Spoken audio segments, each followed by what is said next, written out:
আসসালামু আলাইকুম। কেমন আছেন সবাই? আশা করব সবাই আল্লাহর রহমতে ভালো আছেন। তো আজকে হচ্ছে আমি আমার শুক্রবারের ডেইলি ব্লগটা আপলোড করছি। তো সবাই হয়তোবা ভাববেন যে শুক্রবারের ব্লগ আজকে কেন? তো অ্যাকচুয়ালি হচ্ছে আমার মেয়ের পরীক্ষা চলতেছে, ফাইনাল পরীক্ষা। তো এইজন্য হচ্ছে আমি আসলে ভিডিওগুলো এডিট করে দেওয়া পসিবল হচ্ছে না। ওকে পড়াইতে হচ্ছে, পাশাপাশি সংসারের সমস্ত কাজও তো করতে হচ্ছে। এইজন্য আসলে আমি মানে ভিডিওটা এডিট করার টাইম পাচ্ছিলাম না। তো যা হোক, আজকে আমি ভিডিওটি দিচ্ছি। তো শুক্রবার আমি রান্না করেছিলাম বিরিয়ানি, বিফ বিরিয়ানি। তো আসলে বিরিয়ানি রান্না করতে গেলে যেটা হয়, সর্বপ্রথম কিন্তু আমাদের মাংসটা রান্না করতে অনেকটা সময় লাগে। তো আজকে সেই শর্টকাট বিরিয়ানিটা আমি আপনাদের সঙ্গে শেয়ার করব।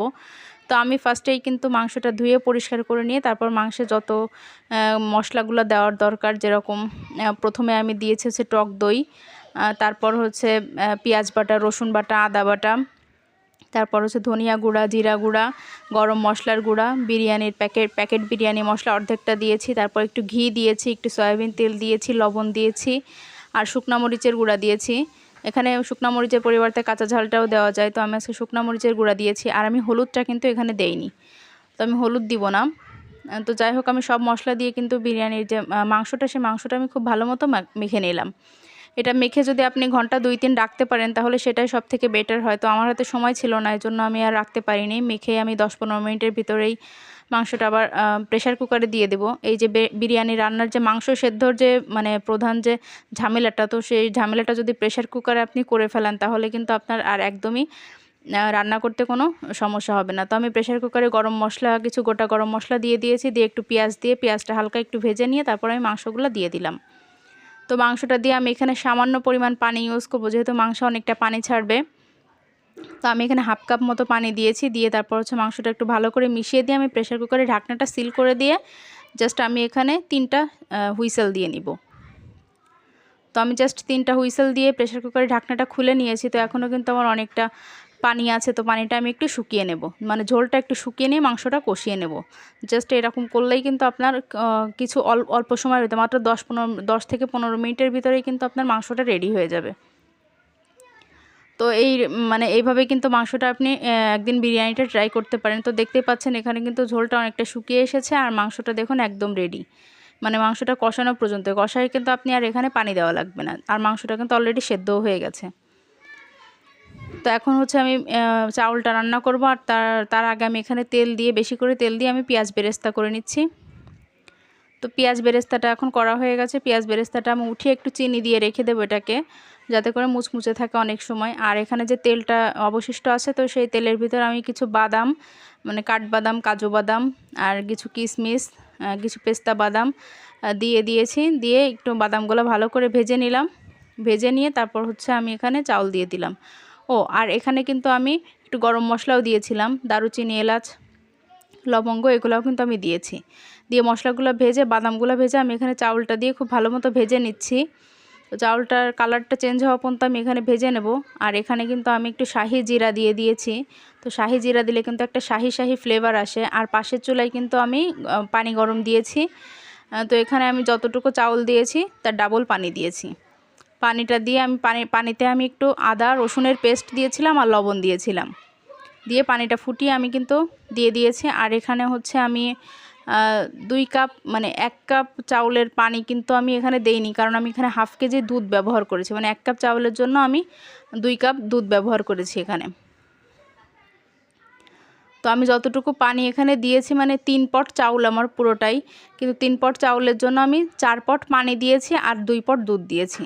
তো আপনারা চাইলে কিন্তু দুধটা কমিয়ে বাড়িয়ে নিতে পারেন, মানে দুধটা এদিক থেকে বাড়লে আপনার পানিটা ওদিক থেকে কমে যাবে।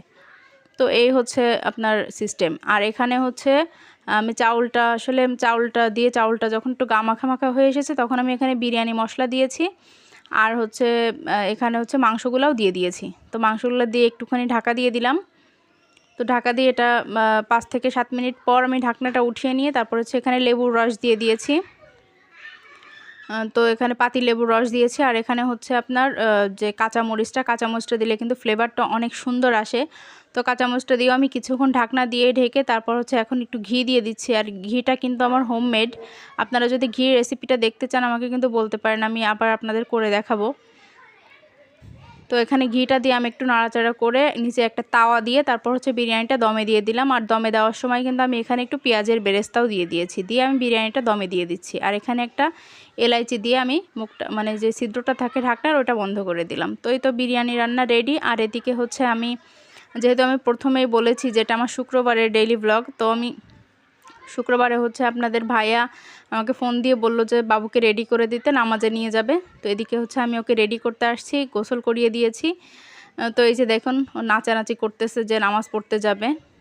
আর আমার ছেলেকে আমি যখন মানে রেডি করি তখন ও খুব লাফালাফি করে, মানে গোসল করে এসে ওর কাজ হচ্ছে লাফালাফি করা, বেডের উপর উঠে লাফালাফি করে। এত করে নিষেধ করি যে তুমি লাফালাফি করো না, ও কোনো কথাই শোনে না। আসলে ছেলেরা হয়তো বা এরকম একটু দুষ্টুই হয় আমার যা মনে হয়, কারণ আমি একটা মেয়েও মানুষ করেছি আর একটা ছেলেও মানুষ করতেছি। আল্লাহ দিলে আমার ঘর আল্লাহ পরিপূর্ণ করে দিয়েছে আলহামদুলিল্লাহ। তো ছেলেটা একটু বেশিই দুষ্টু মেয়েটার তুলনায়। মেয়েটাকে মানুষ করেছি খুব শান্তিতে, আর ছেলেটাকে নিয়ে একদম মানে অবস্থা আমার খারাপ। তো যাই হোক ওকে পাঞ্জাবি পরিয়ে দিচ্ছিলাম। আর আপনাদের কার কার ছেলেরা এরকম বাচ্চারা এরকম দুষ্টামি করে আমাকে একটু কমেন্টে জানাবেন, তো তাহলে মনে একটু সান্ত্বনা পাবো যে না শুধু আমার বাচ্চা না, আরও বাচ্চারা আছে যারা দুষ্টু। তো এই তো ওকে হচ্ছে আমি রেডি করে দিয়েছি, রেডি করে দিয়ে তারপর হচ্ছে আমি এখন মানে গোসলে চলে যাব। আর ও হচ্ছে নামাজে চলে গেলে তারপর হচ্ছে আমি গোসলে চলে যাব, আরও যে সমস্ত কাজগুলো আছে কাজগুলো সেরে নেব। তো দর্শক এই ছিল আজকে ভিডিও। যদি আমার ভিডিওটা আপনাদের ভালো লাগে তাহলে প্লিজ দয়া করে আমার ভিডিওতে একটা লাইক করে দিবেন। আর যারা এখনও আমার ফেসবুক পেজটি ফলো করেননি তারা প্লিজ দয়া করে আমার ফেসবুক পেজটি ফলো করে দিবেন। আর যারা ইউটিউব থেকে আমার ভিডিওটি দেখছেন তারা দয়া করে আমার ইউটিউব চ্যানেলটি সাবস্ক্রাইব করে দেবেন। এটা আপনাদের কাছে এই বোনের একটা রিকোয়েস্ট বলতে পারেন। তো আশা করি আমার রিকোয়েস্টটা আপনারা রাখবেন। তো দোয়া করবেন আমাদের জন্য। তো আজকে এখানেই শেষ করছি। সবাই ভালো থাকবেন। আল্লাহ হাফেজ।